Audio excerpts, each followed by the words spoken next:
How to put music on TikTok. First of all, let's open up the TikTok application. As you can see, we're now in the TikTok homepage. On this page, go to the bottom panel and tap on the plus icon in the middle. Here, you can take photos or videos to post on TikTok. Now tap on the capture button to take a photo.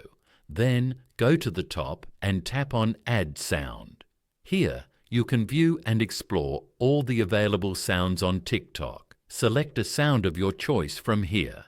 You have now successfully added this sound to the photo. You can edit the photo as you like using the Edit options on the right side of the screen. After that, tap on Next to proceed. Following these steps, you can easily put music on TikTok. Thank you for watching.